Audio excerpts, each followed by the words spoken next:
players have got to remember, these people that come to Wembley, it costs the family a fortune just to bring, see you've got 2 kids, and buy the food, then buy the strips from, then they're travelling. And some of them don't get home till about 4 in the morning, where the England players are already in bed come 12 o'clock, you know. I would have given it to Jose Mourinho, mate. Yeah. Yeah, definitely, but I think the FA are probably scared of him because he speaks his mind. All these managers that tried to do what Alex Ferguson did, they all got sacked. Steve Bruce, sacked. Yeah. They're all sacked, you know. You've got to be your own man.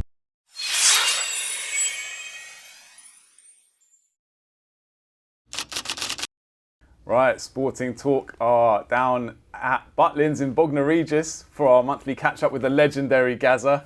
Gazza, you must feel like we're kind of following you around the country a bit. Yeah, Just I know. Hold off on the stalking No, I don't mind restraining you. order. You're all right, you're safe. Right, good stuff, good stuff. You're looking well, though. You good? Yeah, I'm all right. If I'm looking well, I must be ill. No, I'm all right. I've been looking after myself and that. And just a couple of squats and that. I think once the weather's picking up anyway, I'll start getting back on the bike, like, you know. Good stuff.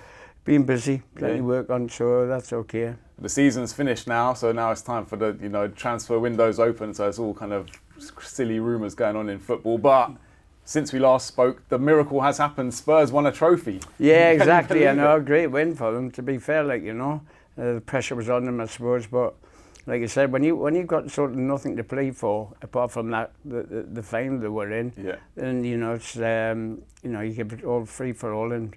They played well and won it eventually, you know. Yeah. Man United didn't really turn up, did they? It was kind of just, it wasn't a great match in the win. No, it wasn't. But it's just when I look at the table where they were, you know, 4th and 5th bottom, it's just it's not normal. It's never heard of, you know. Shocking. Considering the money they've spent on players and the money they've got to end up where they were. It's not very good. Not so very good, no. they've got to make sure they pick up for it next season. That's for sure. Now they've.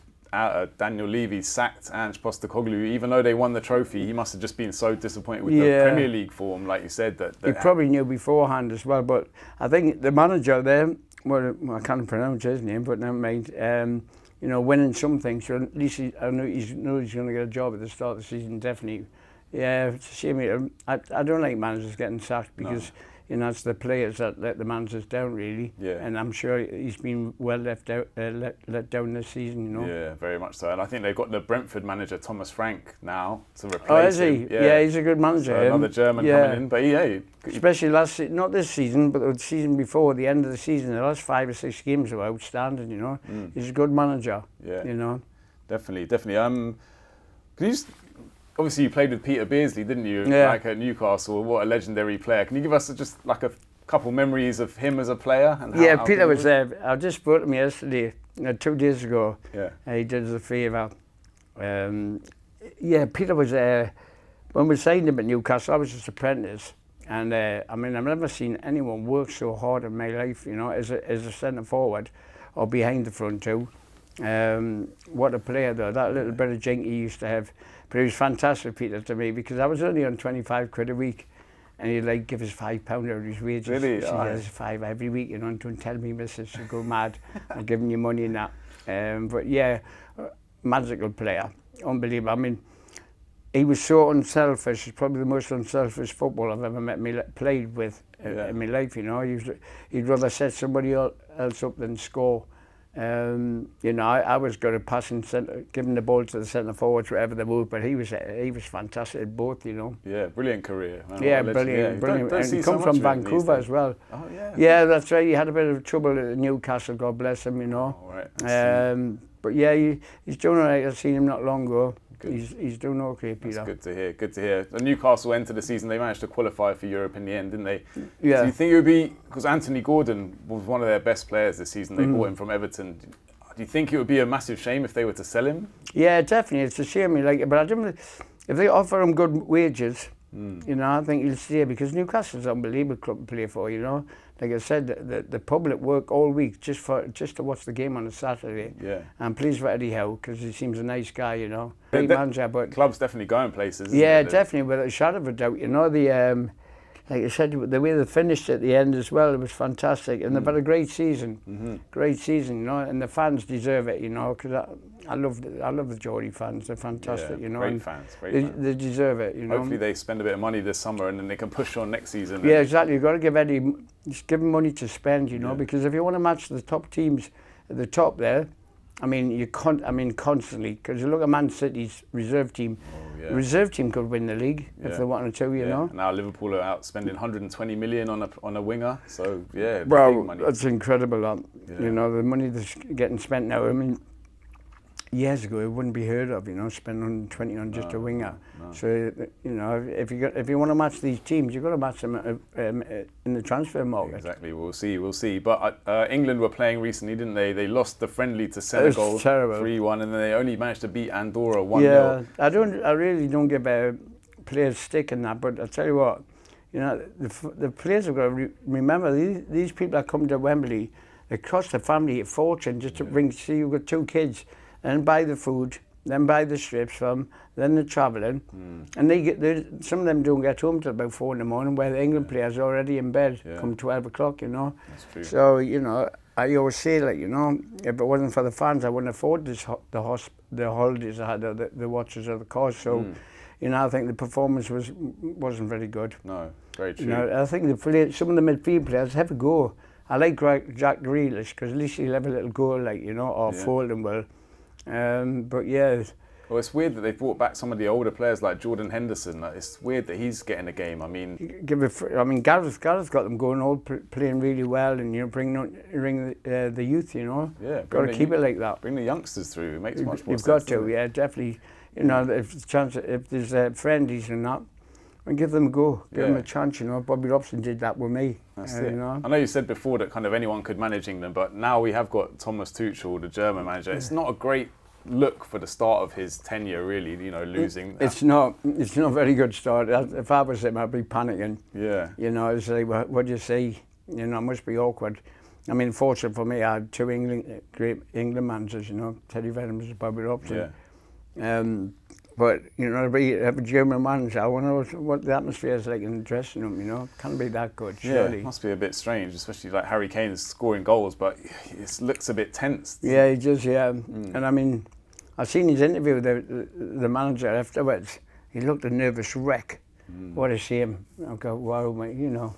Because the real manager of England, like, you've got to be the best manager in the world, full stop. So it's a lot of pressure, isn't it, with the World Cup? I would have given it to Jose Mourinho, mate.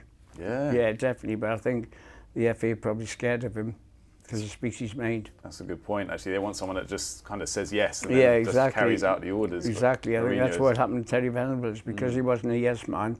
That's why he ended up getting sacked, like, you know. Interesting, yeah. Mourinho, I think he's out in Turkey now. Yeah, he is, yeah. But you'd think England going from Mourinho, definitely. I would have went in for him straight away. Yeah, well, maybe they'll think about that, because I think he's only on a 1-year contract. Oh, is he? So after the World Cup, they'll be looking to bring in someone else. They'll definitely bring in somebody else then. We'll see. Thinking back to Italia 90, obviously everyone remembers, you know, such an amazing tournament, captured the hearts of England fans massively. When you think back to it, is there anything that stands out apart from the kind of obvious moments? Just, I think what we did is, I mean, the good thing with Bobby Robson was, and not like today's players or whatever, what they do today is like the wags seem hitting the headlines more than the players. Yeah. You know, when we played in the World Cup in 1990, Bobby Robson didn't really want us to contact home. We weren't allowed to watch any newspapers, read any newspapers, or watch TV. He didn't want us to know what was going on back home, just concentrate together as a camp. Keep you in a bubble. So the bonding we had was incredible. We had race nights and everything. Yeah. Yeah. Did you ever like sneak out at night and stuff? We did, yeah. A couple of them, me, Chris Waddle, and Chris Woods and Bully. And we went out and ended up mixing with the fans, and then we come back. And it was funny, as we're coming back down the ramp into the entrance of the hotel, you just seen Bobby Robson like that, waiting. And I went, oh no. Oh no. So it was funny, it was John Barnes, no, it was Chris Woods, that's it. He says, I'm jumping over this wall. And because it was pitch black, he says, I'm just going to go in the back end. I jumped over the wall. And as he jumped over the wall, he didn't hear anything for a while. It was like a few seconds, and it was boom. And we looked over. He was like creased down, like up. Done his ankle in. Yeah, and then he probably obviously went mad with us. Yeah, but Chris Waddle took it for us all. He did he? Yeah, took the flak. He took the flak for us. You were kind of Robbo's golden boy, weren't you? Yeah, exactly. I know. He's never going to take it out on you guys. No, he wasn't. He was good to me. He just said, "I'll see you later," and he just waited, and then he was okay with us. Did he? Well, about Euro '96, we were watching some of the clips out there before you came in. You know, obviously dazzling Colin Hendry and volleying it in and stuff like that. How does it feel to you, knowing how much it still means to the fans, like almost 30 years later now? It's unbelievable. I said to Katie, I said, God, I seem to be getting pestered more now than I did when I played, because I can't go anywhere now. I mean, I've been around these venues, doing the venues, and just walking around the streets, everyone's like, Gaza, shouting through the windows, Gaza. And it's like, wow, you know, even when where I live, I'm sitting on the back of the patio sort of thing, it's the roadside, and you can hear people peddling the bikes past us. Gaza lives around here somewhere, and I'm thinking, oh God almighty.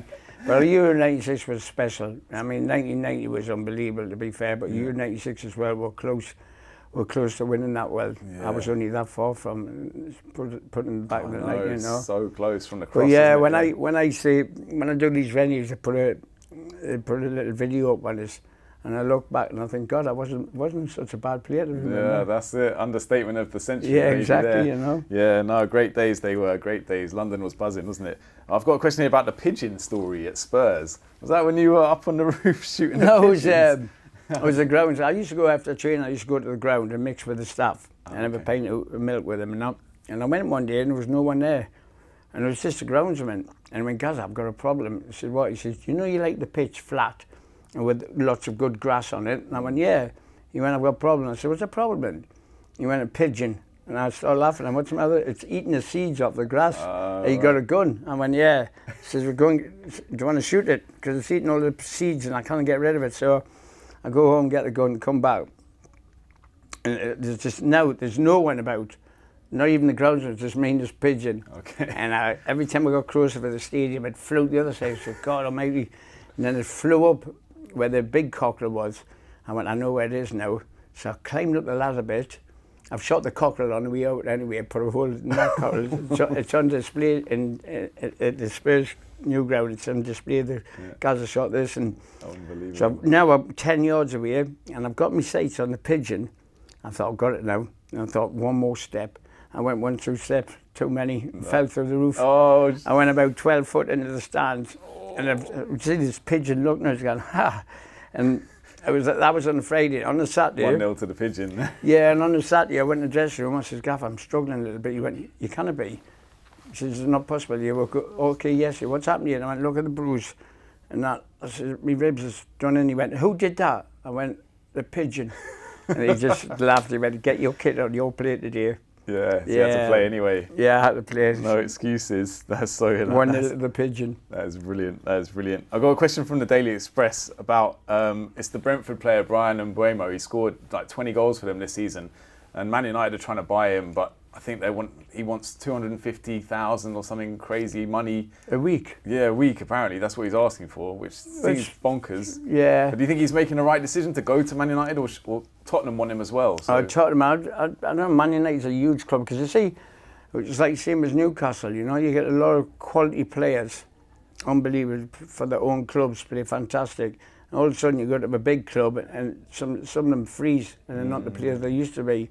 So he's got to make his mind up, you know, if he's going to leave Brentford, then which club did you go to? I mean, Spurs is a huge club. Yeah. I mean, but and they'll be in the Champions League now. Yeah, exactly. And Man United, obviously Man United, the name speaks for itself, like, you know, but for him, regardless, if he lives in Brentford, then obviously I don't know if he's married or not, but I think Spurs would be a better choice for him, just because it's not far from him. Good point. And I've been to the training ground. I mean, my training ground was a kiddie school. That was it. I mean, their training grounds like worth billions. So you should obviously have a look at it. Yeah. Do you think Tottenham? Obviously, the debate: who had the better season, Arsenal or Tottenham? That's been raging on because Tottenham won something, but Arsenal finished second. Yeah, Arsenal without a shadow of doubt. Yeah. I'm so proud of that manager. Mikel Arteta, I'm proud of him because sometimes like Frank Lampard when he took the manager of Chelsea. Yeah. I mean, he used to play with them players. The next minute he's managed them. So I think that was a wrong move for him. Well, Arteta, he seemed to just he took it by the horns and just he's got him playing unbelievable football. I like him as a manager. I really do. Yeah. Gone from strength to strength. He's got some quality players there, and he's not frightened.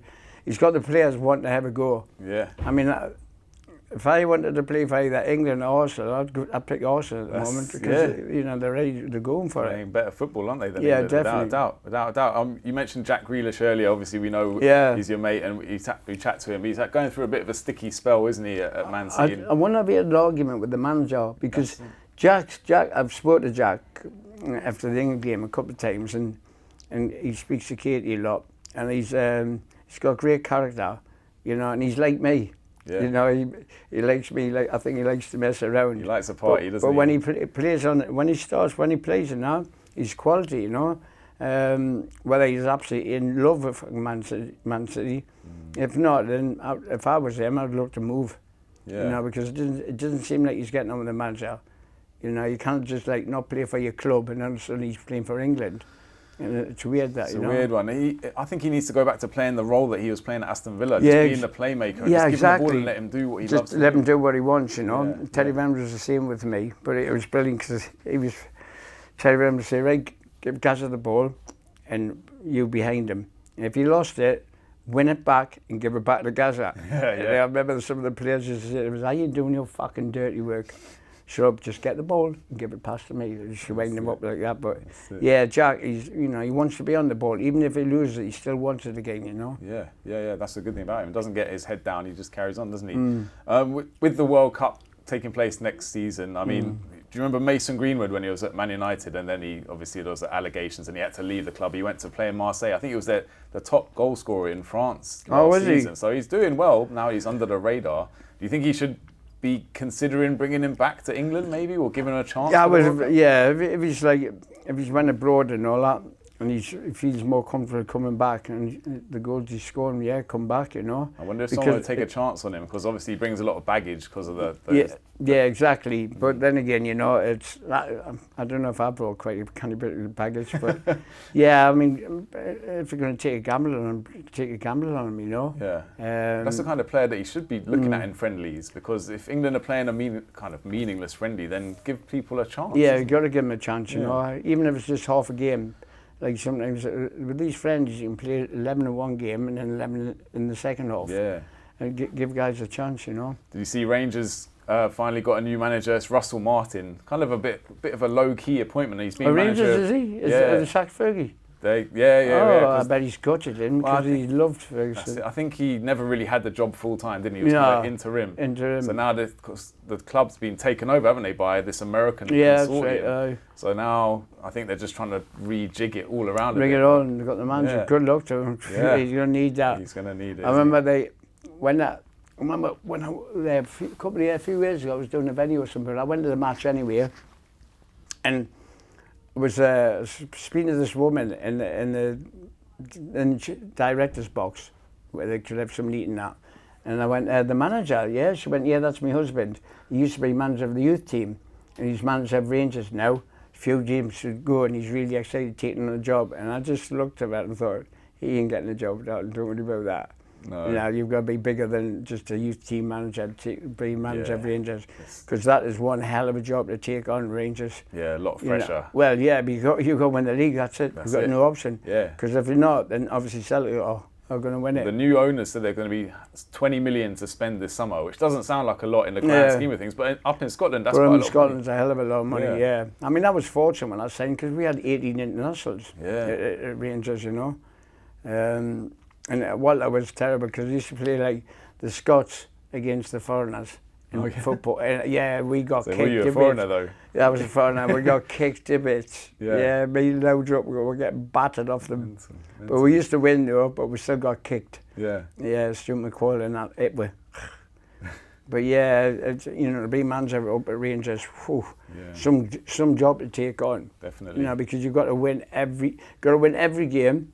And it's not just winning every game, you've got to win it by 3 goals. Yeah, for and sure. if you don't, then you're getting stick off the fans. Like, I suppose if they spend that money wisely, then they could give Celtic a run for their money this season, really. Yeah, definitely, because they're looking strong, Celtic, every season. So you got to buy good up there, And I remember when who I am, Paul Gascoigne, playing for me country, and I played my first game for Rangers, and I jogged a little bit.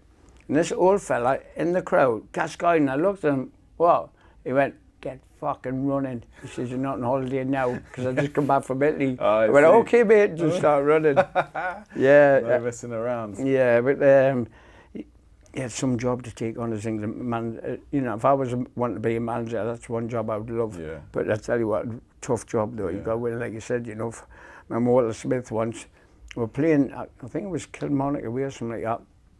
And he went, I'm telling you now, Saturday, if you don't win over 5 goals today, he says, you're coming in tomorrow, I'll be running the bollocks off you. Yeah. And we're winning, I think it was 5-0 or something. And me and Coisty were sub, and we both come on. Yeah. And when Coisty just scored, and I passed the ball to him, I gave him a toe punt pass to him, and he scored. So we won 6, and we were all celebrating afterwards. Yeah, so no running tomorrow. Yeah. I don't know if you saw, but Michael Carrick got sacked by Middlesbrough, which is a shame. But I mean, he'd been there nearly 3 years, and I think not done anything. Yeah, not really done enough. They finished mid-table. It's funny because you always see these managers that try and probably me followed Alex Ferguson.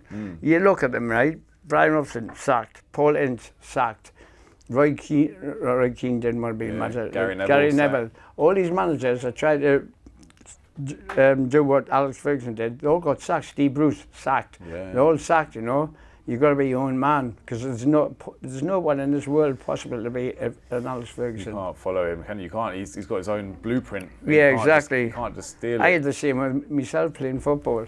Yeah. People try to be me. No, there's only one Gaza. I know, exactly. I don't know if you saw, there's the Club World Cup happening this summer. Yeah, that's right.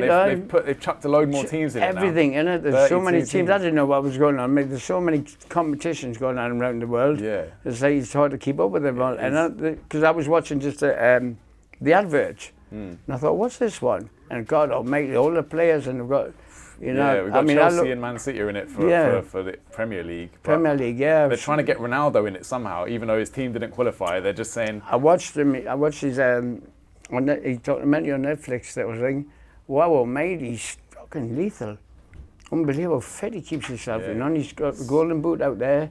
He won Player of the Year again. He's 40, and I'm just seeing him play for Portugal. He scored, didn't he? Yes, he did. That's right, against Spain. That was the... what was it? Nations League final. That's what you call a professional, keeping yourself fit, Yeah, very fair play to him. Yeah, exactly. He probably doesn't have much fun though, does he? No, not really. No. Or much money. Well, he's definitely got a lot of money. I wouldn't mind being on his tax bill wages. God almighty. God, he must have to shell out for some lifestyle he's got out there. Yeah. Players that you played against back in the day, like Vinnie Jones and Stuart Pearce. Like, Stuart Pearce used to try and kick you up in the air, give you a little... Yeah, and even in training, Stuart. Is it? Yeah, because where did you play with him? Just with England. Oh, with England, yeah, of course. Vinny obviously just wanted to smash you. That was it, or grab your balls. Yeah. I spoke to him the other day, he's doing all right, But players like that, I mean, the hardest one really was Billy White, Terry Hurlock. Fucking hell. I was playing against him at the Den, and it was at Millwall, and I remember the cages, and we were warming up before the game, and as I turned, this is in the warm-up, stood us right in the thigh. And I went, what the fuck are you doing? He went, that's before the game. You fuck with me, but take the piss out of me today. He said, it'll get worse than that. Oh. I just took my time with him. Yeah, I think he scored though. Terry Hurlock had the big massive head, didn't he? I remember playing, scary caveman. He got picked for the England B team, and we were playing Iceland away, and he was sub. And this big Icelander was kicking me all over the place. And then brought in Terry Hurlock, and I went, brilliant. He went, Gaza, watch this, I'll do you a favour. And there was a pitch there, and the running track round. And the guy went for the ball in the corner, and I went, oh, Terry's after him.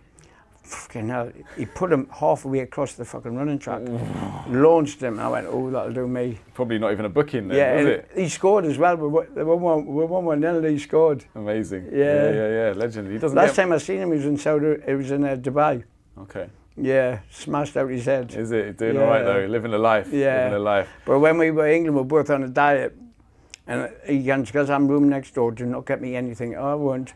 And I ordered 2 Knickerbocker Glory ice creams, put them outside his door, knocked on his door, ran to my room, give it 5 minutes, opened it up and just seen 2 empty things. He ate the lot. Gosh. He was a big lad, to be fair, Yeah, wasn't he was. All right, some great stories there once again, as usual, Gazza. Cheers, mate. Much appreciated. Pleasure, man. And we'll speak to you soon.